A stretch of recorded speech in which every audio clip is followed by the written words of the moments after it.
نحمدہ ونصلی علی رسولہ الکریم اما بعد فاعوذ باللہ من الشیطان الرجیم بسم اللہ الرحمن الرحیم رب اشرح لی صدری ویسر لی امری واحلل عقدۃ من لسانی یفقہوا قولی۔ سورۃ النساء آیت نمبر 10، لفظی ترجمہ، روٹ ورڈ اور تفسیر۔ ان بے شک الذین وہ لوگ جو یأکلون کھاتے ہیں اموالا مال الیتامی یتیموں کے ظلم کے ساتھ، انما بے شک یأکلون وہ کھاتے ہیں فی بطونہم اپنے پیٹوں میں نارن آگ، وسیصلون اور وہ داخل ہوں گے عنقریب سعیرا بھڑکتی آگ میں۔ تفسیر۔ بسم اللہ الرحمن الرحیم۔ ان الذین یأکلون اموال الیتامی بے شک وہ لوگ جو کھاتے ہیں یتیموں کا مال ظلم کے ساتھ، انما یأکلون فی بطونہم نارا بے شک وہ اپنے پیٹوں میں آگ بھر رہے ہیں، وَسَيَصْلَوْنَ سَعِيرًا اور عنقریب وہ سعیر یعنی بھڑکتی ہوئی آگ میں داخل ہوں گے۔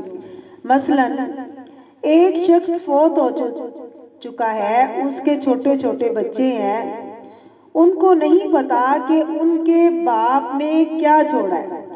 اب جو میت ہے اس کے مرنے کے بعد یعنی کوئی بھائی یا کوئی اور رشتہ دار ان بچوں کے مال پہ قابض ہو جاتا ہے۔ یہ قبضہ دراصل کیا ہے؟ آگ کے انگارے، وہ مال نہیں ہے، وہ آگ ہے جو کسی نے لی، اور دنیا میں اگر وہ اس مال سے فائدہ اٹھاتا بھی ہے لیکن جلد ہی عنقریب کیا ہوگا؟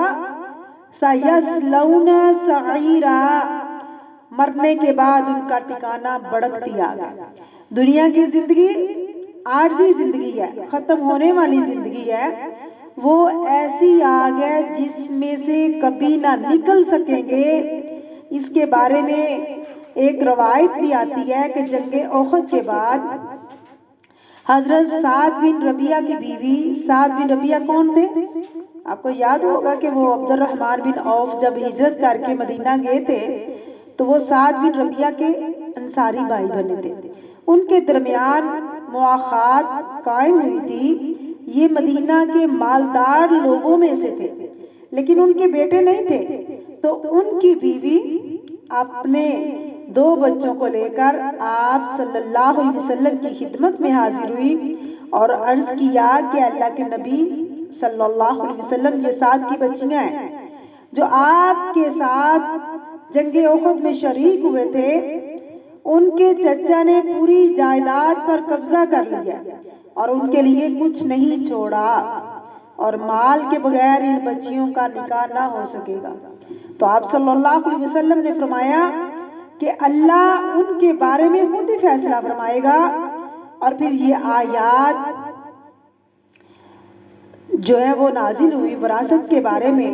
پھر اس کے بعد آیات وراث نازل ہوئی جو اس آیت کے بعد آ رہی ہے، اور اس سے پہلے وارننگ سب کو دے دی گئی، سب کو ہلایا گیا، سب کو ڈرایا گیا۔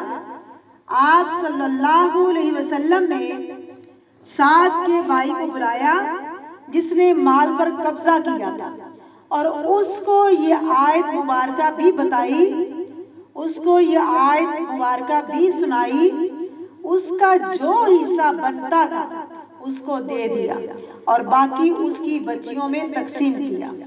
اس میں صرف ان کے لیے نہیں بلکہ ہم سب کے لیے بھی وارننگ ہے۔ سب کو اچھی طرح سمجھنا چاہیے کہ جو لوگ یتیموں کا مال ظلم سے کھا لیتے ہیں، یعنی ناحق طور پر ہتھیا لیتے ہیں، اور کھانے کی بات کیوں ادھر کہی گئی؟ کیونکہ زیادہ تر مال انسان جو ہے نا وہ کھانے میں استعمال کرتا ہے، زیادہ تر مال کہاں استعمال ہوتا ہے؟ کھانے میں استعمال ہوتا ہے۔ دوسرا یہ کہ کھانے کے بعد مال جو ہے نا، جو چیز حلق سے اندر اتر گئی وہ واپس آپ نکال نہیں سکتے۔ تو کسی کا مال ہڑپ کر جانا، ہضم کر جانا، کسی کا مال اپنے قبضے میں کر جانا، تو یہ بھی اس میں یعنی معنی کیا گیا ہے کہ ایسا قبضہ، یعنی ایسا مال جس پر قبضہ کیا گیا کہ اب دوبارہ آپ اس کو واپس نہیں کر سکتے، نکلوا نہیں سکتے، اس کو لے نہیں سکتے۔ اور چونکہ وہ مال کھاتے ہیں اور پھر ان کی جزا بھی ویسی ہے کہ پیٹ میں آگ ہوگی۔ پیٹ کی آگ جو ہے نا، اگر پیٹ میں درد ہو تو انسان سکون اور نیند سے محروم ہو جاتا ہے، نیند نہیں آتی اس کو۔ قیامت کے دن ان کے پیٹوں میں بھی آگ ہوگی، ان کے ناک، کان اور منہ سے بھی شعلے نکل رہے ہوں گے، اور اوپر سے بھڑکتی ہوئی آگ چاروں طرف سے چھائی ہوئی ہوگی۔ اب آپ دیکھیے کہ تھوڑی سی بھی گرمی ہو تو دم نکل جاتا ہے، سانس نہیں آتا۔ تو انسان جو ہے اس مصیبت میں جب گرفتار ہو کہ وہ مال انسان کے لیے فتنہ بن جائے، اور ایسا مال پھر انسان کے لیے فتنہ ہے، خاص طور پر ایسا مال جو کسی کمزور کے پاس ہو، تو لوگ کیا کرتے ہیں؟ فوراً اس کو لینے کی کوشش کرتے ہیں، اس کو چھیننے کی کوشش کرتے ہیں، اس کو اپنے قبضے میں کرنے کی کوشش کرتے ہیں، اور یہ بھول جاتے ہیں کہ اس کی سزا کیا ہوگی، اور یہ بھول جاتے ہیں کہ اس کی جزا کیا ہوگی جو ان کو اس مال کے بدلے میں ملے گی، ان کی سزا کیا ہوگی۔ اور اس لیے ہر ایک کو اللہ سے ڈر کے رہنا چاہیے اور حلال کھانا کھانا چاہیے، کیونکہ جو حرام کا کھانا ہے نا، اس سے عبادت بھی قبول نہیں ہوتی۔ تو نبی کریم صلی اللہ علیہ وسلم نے اسی لیے وارننگ دے دی، اللہ نے بھی وارننگ دے دی کہ ان لوگوں کو کہہ دیجئے کہ یتیموں کے مال سے بچ کے رہنا۔ اگر یتیموں کا مال تم کھاؤ گے تو کیا کرو گے؟ انما یأکلون فی بطونہم نارا، اپنے پیٹوں میں آگ بھرو گے، وسیصلون سعیرا، اور ان قریب وہ سعیر یعنی بھڑکتی ہوئی آگ میں داخل ہوں گے۔ اب نہ تو ان سے کوئی پوچھے گا، نہ ان کو کوئی منع کرے گا۔ اور اللہ تعالیٰ فرما رہے ہیں کہ وہ آگ اتنی سخت ہے کہ دنیا کی آگ، دنیا کی گرمی برداشت نہیں ہوتی، تو وہ اتنی سخت آگ کیسے برداشت کریں گے؟ اس لیے اللہ سے دعا کرنی چاہیے کہ یا اللہ حلال مال کمانے کی توفیق عطا فرما، حلال طریقے سے کمائیں اور حلال طریقے سے ہی اس کو استعمال کریں۔ اللہ ہم سب کو حرام سے بچا کے رکھے، اللہ ہم سب کو یتیموں کے مال سے بچا کے رکھے، اللہ تعالیٰ ہم سب کو کسی پر ظلم کرنے سے بچا کے رکھے، آمین ثم آمین۔